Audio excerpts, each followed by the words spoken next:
Hey everybody, it's Kay. Hope you're doing well. So today I'm going to show you some books that are on my backlist that have been sitting real pretty on my shelves for quite a while that I want to dig into at some point in time. I have a lot of them. I do, but these are, I think they're like maybe 7 or 8 books that I'm going to show you today. But before I get started with that, I want to tell you or remind you to follow hashtag ReadSoLit all throughout the year, but especially during the month of February on Instagram, because people are sharing so many books written by Black Americans this month. Not only that, but if you go to the Read So Lit page and follow Read So Lit on Instagram and follow Brown Girl Reading on Instagram, you'll see that there are several people, and I am one of them, who are part of the Read So Lit roll for the month of February, which means that we're each highlighting different things throughout the month, different focus areas, I should say, throughout the month of February as it pertains to books by Black Americans.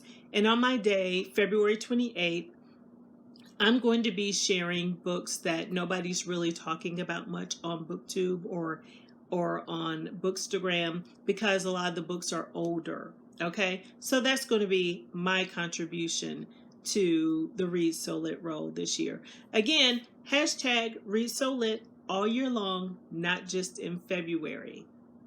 Okay, so here are the books that I wanted to show you. Now, the first book, Brown Girl Reading, was talking about on Bookstagram the other day in a video, and I thought to myself, yeah, I need to read that book because it's been sitting so pretty for quite some time, and it is Wench by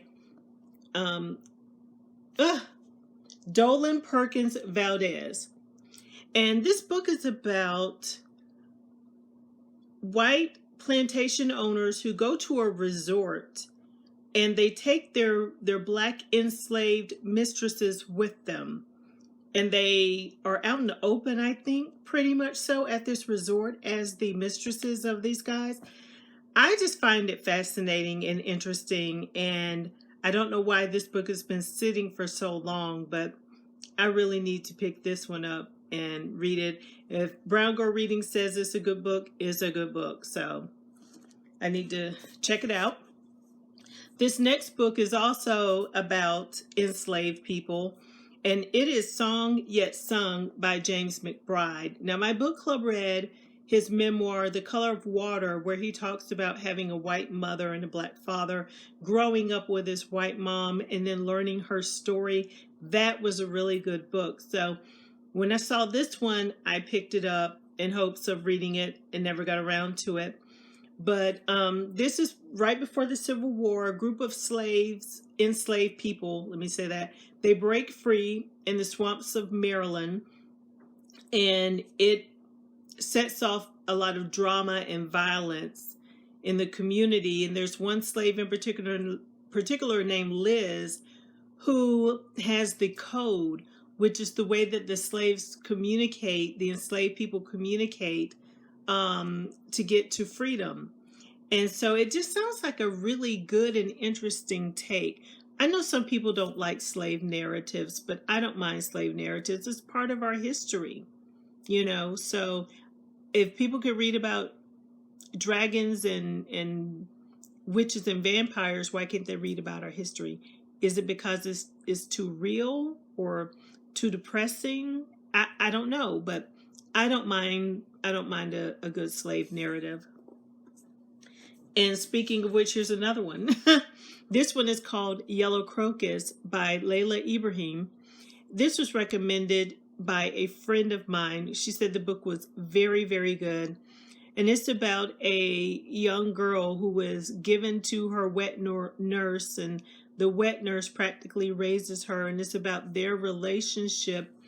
And this book I started it and I didn't finish it. This bookmark is no indication that that's where I stopped reading. I stopped reading it very soon, and not because the book wasn't good, but one thing that this book makes me think about is how all these black slave women nursed these white children, nursed them, practically raised them because their parents really didn't raise them. They gave them to the enslaved women to raise, and they loved their enslaved mothers. They loved them in many cases as children. Then they grew up. And I know it was the time. I understand that. I know that's how society was built, but they grew up and sold these enslaved people, their children, away from them, beat them, tortured them, killed them, starved them.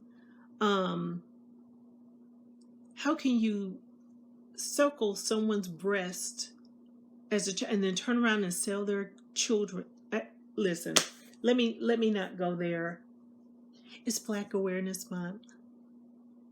Okay, the next book is by an author. I read her other book, which was wildly popular. I thought it was good. I had some issues with a couple of things, but overall, I thought the book was good. This one I started and never finished. I don't know why I never finished it. Maybe because I was trying to read it at work during my lunch break, and I just never was able to get through it. But I heard that it was really good, and I hope to try it again. Silver Sparrow by Tayari Jones, which is about a man who has 2 families. So, yeah. And she starts out the book that way. That's not a spoiler. It starts out and says, my dad was bigamous. Okay? This next one, I remember seeing it on BookTube when it first came out, and people were raving about it, so I bought it. It is a collection of short stories by Danielle Evans, Before You Suffocate Your Own Full Self. I'm thinking I might really try to get to this one this year. Yeah, because that one has been a high priority for me for a long time.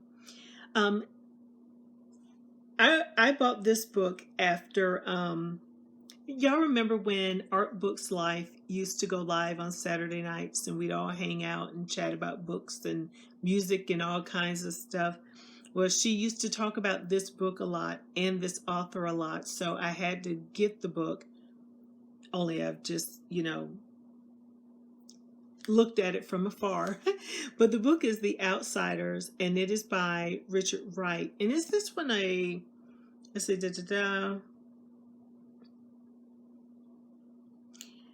Okay, yeah, this one is a work of fiction, because I read Black Boy with my book club, and that one was autobiography. This one is a novel, so I want to check this one out. Cross Damon is a man that at odds with society and himself, a man of superior intellect who hungers for peace, but who brings terror and destruction wherever he goes. This is a story of a black man's attempt to escape his past and start anew in Harlem. I just like the cover too. Isn't that intriguing? Yeah. Only 2 more. Another book that was recommended during those live shows that she used to do, Denise Diane used to do. And the author even used to come in and join in on our chats sometimes. This book is called Ruin, and the author is D.E. Eliot. So I did buy the book. I ordered the book, got it, and I love the cover. I think it's so beautiful. Not only the front cover, but look at the back. The keys. I am intrigued. What do those keys mean? What's behind this door? All I know is that the book is about a tragic accident that happens that tears the family apart. And that's really all I know. But she said that it was fantastic, and so I believe it. I just need to read it. Finally, we have a book by one of my absolute favorite authors. If you've never read her and you like literary fiction, please, I implore you to read any of her works. But what's my favorite? Oh, I can't even pick one. I would say start with family. Family. Start with family. Life is short but wide. The future has a past. Those are just some of the titles. This one is Some People, Some Other Place. And the author is the late, great J. California Cooper. She is amazing. If you have read and you liked James Baldwin, Toni Morrison, Alice Walker, Bernice McFadden, Edward P. Jones, people like that, you're gonna love J. California Cooper. She is like, when I think about literary fiction, she's one of the first names that comes to mind because she's just that good. So check her out. But yeah, with this one, I have not read this one, and I can't wait to read this one. I don't know what's been taking me, so long to get to it. But that's my video for today. I could have gone on and on because I have so many books over there that I haven't read.